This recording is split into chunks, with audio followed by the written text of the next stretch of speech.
Bismillahirrahmanirrahim. Değerli arkadaşlar, bu haftada gündemin iç ve dış gelişmelerine dair gelişmeleri değerlendirmek üzere karşınızdayız. Sağlık sisteminde yanlış politikalar nedeniyle yaşanan sorunlar kronikleşerek devam etmektedir. Çalışma şartlarının ağırlığı ve özlük haklarındaki sıkıntılar nedeniyle hekimler başta olmak üzere sağlık çalışanlarının yurt dışına çıkmaları veya özel sektöre geçiş yapmaları sağlık sistemini çökme noktasına getirmiştir. Ne vatandaşlar, ne sağlık personeli, ne de devlet işleyişten memnundur. Her geçen gün devasa bir boyut kazanan, büyüdükçe de hantallaşan sistem ihtiyacı karşılayamayacak noktaya gelmiştir. Düzensiz ve plansız hizmet, mükerrer ve gereksiz tetkikler ve diğer harcamalar, kamunun sırtındaki sağlık harcamalarını şişirdikçe şişiriyor. Mehareseden randevu bulmanın büyük bir lüks haline geldiği kamu hastaneleri, gerekli sağlık hizmetlerini sunmakta yetersiz kalmaktadır. Hastane dolaşarak ya da haftalarca randevu bekleyerek gelen vatandaşların durumuna zor şartlar nedeniyle tahammülü azalan hekimlerin durumu eklenince herkesi üzen bir takım şiddet olayları da yaşanabilmektedir. Sağlık hizmetlerini aksatan ve hasta ile hekimi karşı karşıya getiren politikalardan vazgeçilmelidir. Hekimler ile sağlık personelini istifaya götüren nedenler ortadan kaldırılmalı, özlük haklarında gerekli iyileştirmeler yapılmalıdır. Acil vakaların gerekli tedaviyi zamanında alabilmesi için hastanelerdeki yoğunluk azaltılmalı, aile hekimleri, koruyucu hekimlik hizmetleriyle sevk zinciri bir an önce başlatılmalıdır. Öte taraftan özellikle Doğu ve Güneydoğu illerinde uzman hekim göçü engellenmeli, sağlık hizmetlerine ulaşmada bölgeler arasındaki fark giderilmelidir. Son dönemlerde ilaca ulaşmada ciddi sıkıntılar yaşanmaktadır. İlaç stokçuluğu yaparak halkın sağlığını hiçe sayanlar ilaç takibi sistemiyle tespit edilmeli ve caydırıcı yaptırımlar devreye konulmalıdır. Değerli arkadaşlar, ekonomik şartlardan kaynaklanan zorluklar halkın öncelikli gündemi olmayı sürdürüyor. Ücretlerin artan enflasyon karşısında her geçen gün biraz daha erimesi ile alım gücünün düşmeye devam etmesi geçim endişesini daha da körüklemektedir. TL'nin döviz karşısında yarı yarıya değer kaybetmiş olması, buna karşın enerji ve ham madde başta olmak üzere girdilerin önemli bir bölümünün ithalat yoluyla karşılanması, sektöre yüksek maliyetler olarak geri dönmektedir. Bu durum enflasyonda artışa ve hayat pahalılığına sebep olmaktadır. Hükümetin bu açmazı aşmak adına attığı adımlar devede kulak mesabesindedir. Halkın temel ihtiyaçlarını teminde çektiği sıkıntıları hafifletmek için daha fazla adıma ihtiyaç duyulmaktadır. Bu anlamda gıda ürünlerinde KDV oranının %1'e indirilmesi bir ilk adım olarak önemlidir. Ancak ciddi bir rahatlama getirmediği de ortadadır. Benzer adımların devam etmesi gerekir. Bu anlamda akaryakıt ve doğalgaz başta olmak üzere maliyeti yükselten fiyat artışlarının bir noktada durması gerekir. Zira maliyet artışları gıdadaki KDV indiriminde olduğu gibi fiyat indirimlerini kısa sürede yutarak işlevsiz hale getirmektedir. Enflasyonu tetikleyen unsurların başında enerji maliyetleri gelmektedir. Tüketiciye yansıyabilecek ciddi bir indirimin sağlanabilmesi için KDV indirimlerinin elektrik ve doğalgaz fiyatlarında da uygulanması gerekir. Değerli arkadaşlar, 28 Şubat postmodern darbesi üzerinden geçen 25 yıla rağmen etkisini yitirmemiş, zihin kodları üzerinde bıraktığı izler devam ede gelmiştir. Toplumun dini, ahlaki ve kültürel yapısına savaş açan darbe, bütün gerçekliğiyle anlaşılamamış, bürokrasi, medya, akademi, iş dünyası ve daha pek çok kesimdeki darbe destekçilerinden hakkıyla hesap sorulmamıştır. Halen darbenin mağdurları cezaevinde aklanmayı beklemekte, mesleklerinden ihraç edilenler ise özlük haklarına kavuşmayı ummaktadırlar. Darbeci bürokratlar ise taltif üzerine taltifle görevlerini sürdürmektedir. Kamuda başörtülü eğitim ve çalışma hakkı yasal bir güvenceye kavuşmamış, adeta pamuk ipliğine bağlanmıştır. 28 Şubat'ın istihbari zihin kodları kullanılmaya ve insanlar aynı yöntemle fişlenmeye devam etmektedir. 28 Şubat failleriyle hesaplaşılmadığı ve darbecilik geleneğine karşı yasal ve anayasal önlemler alınmadığı için 15 Temmuz kalkışması meydana gelmiştir. Anayasal devlet nizamını ortadan kaldırmayı hedefleyen darbecilik anlayışının devam etmesi, statükocu zihniyetin toplum ile barışmamakta ısrar etmesinin bir sonucudur. Darbe kültürünün önüne geçmek için devletin her şeyden önce kendi toplumunun değerleriyle barışması, özüne ve inanç değerlerine bağlı vatandaşlarını tehdit olarak görmekten vazgeçmesi ile mümkündür. Bu anlamda yasal ve anayasal düzenlemeler ivedilikle tamamlanmalı, toplumumuzun tarihi, kültürü ve inancıyla uyumlu sivil bir anayasa yapılmalıdır. Aksi halde bu kısır döngü devam edip duracaktır. Bu vesileyle 28 Şubat postmodern darbesini şiddetle kınıyor, sebep olduğu bütün mağduriyetlerin giderilmesi çağrımızı sizin vesilenizle tekrarlıyoruz. Bazı temel gıda maddelerinin fiyatlarındaki artışın %100'ü aşması nedeniyle dar gelirli vatandaşlar hayat pahalılığını iliklerine kadar hissetmeye başladı.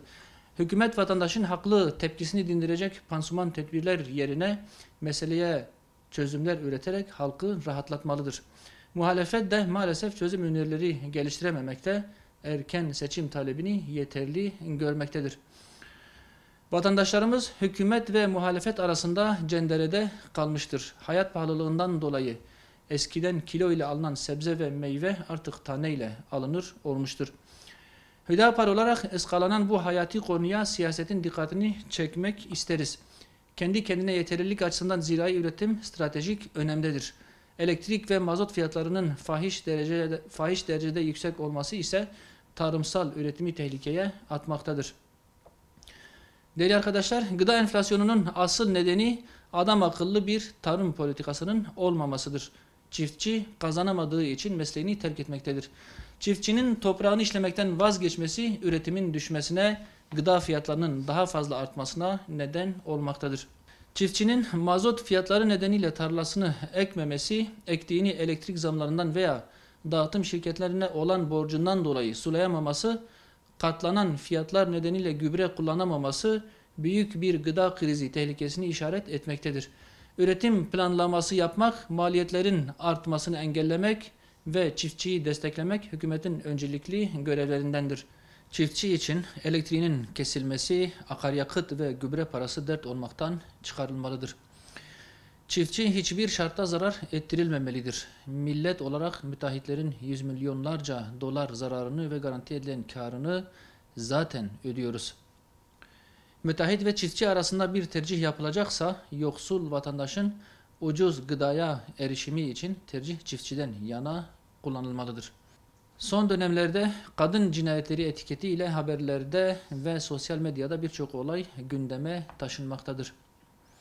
İşlenen cinayetler polisiye tedbirlerle ve kadın sığınma evleriyle önlenmeye çalışılsa da yıllardır uygulanan bu yöntemin işe yaramadığı görülmüştür.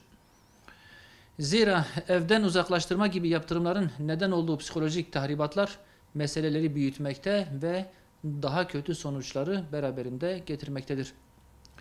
Yapılan araştırmalar kadın cinayetlerinin arkasında alkol, uyuşturucu, aldatma, kumar, şiddetli geçimsizlik, manevi boşluk, maddi sıkıntılar ile genel ahlakı hedef alan olumsuz yayınlar gibi sebepler olduğunu göstermektedir. Özellikle kapitalist sistemin bireye dayattığı sınırsız özgürlük, ahlak dışı ilişki ağlarına sosyal medyada kolay erişim, gerekli tedbirler alınmadan kadının çalışma hayatına girmeye teşvik edilmesi ve aile bağlarının zayıflaması, eşlerin birbirine olan sadakatini azaltmakta, aradaki bağları zayıflatmaktadır.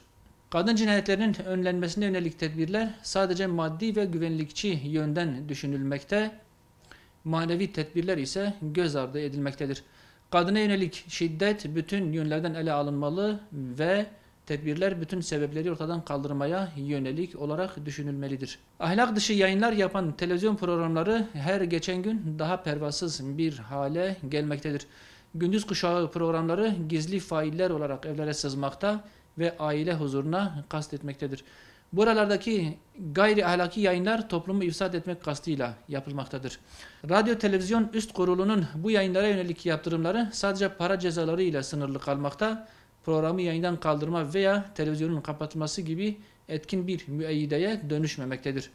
TV kanallarının bu programları nedeniyle toplumun akıl, ruh ve düşünce dünyası her geçen gün daha kötüye giderken ahlaksızlık ise normalleşmektedir. Yapılan şey aslında bir kültür emperyalizmi ve zihinsel işgaldir. Değerlerimizden uzaklaştıkça aile kurumunda buhranlar kat ve kat artmaktadır.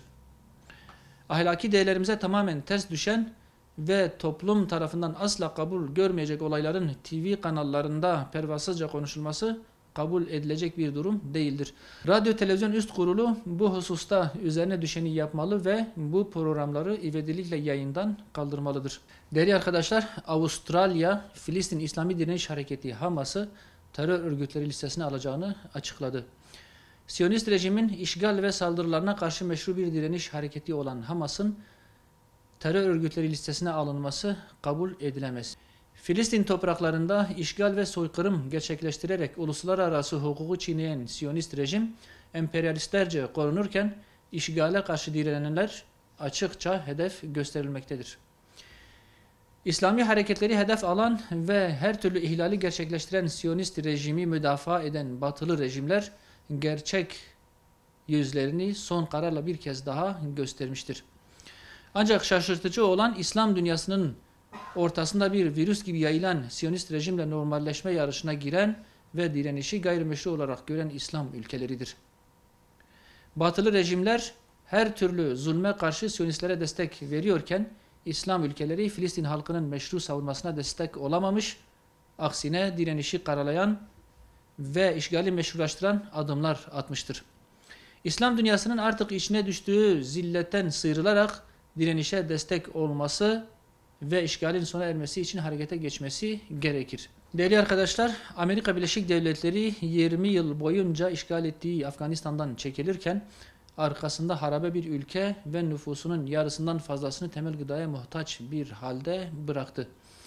Birleşmiş Milletler yoksulluk, yeterli gıdanın olmaması ve kışın çok sert geçmesi gibi nedenlerle milyonlarca çocuğun ölme tehlikesi altında olduğunu, nüfusun yarısından fazlasına tekabül eden 22,8 milyon kişinin ciddi anlamda gıda sıkıntısı yaşayabileceğini öngörüyor.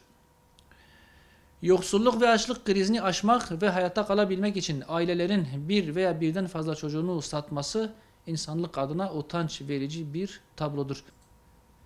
Afganistan halkı bir ekmeğe bile muhtaç iken Afganistan Merkez Bankası'na ait 7 milyar doların Amerika Birleşik Devletleri tarafından bloke edilmesi, bu paranın yarısını 11 Eylül saldırısında ölenlerin ailelerine dağıtma kararı alması ve Biden'ın bunu imzalaması tam bir hırsızlık ve eşkıyalıktır.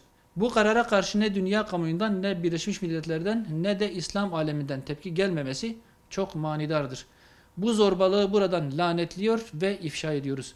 Dünya buna sessiz kalmamalı ve Afganistan halkının parasının iade edilmesini sağlamalıdır. Ortada tazminat ödemesi gereken birileri varsa bunlar Amerika Birleşik Devletleri ve müttefikleri olmalıdır. Uluslararası hukuk ve bütün insani ilkeleri çiğneyerek Afganistan'ı 20 yıl boyunca işgal ettiler. Ülkeyi harabeye çevirdiler. Masum ve sivil yüz binlerce insanı katlettiler. Bütün bu zararlar son kuruşuna kadar onlardan tazmin edilmelidir.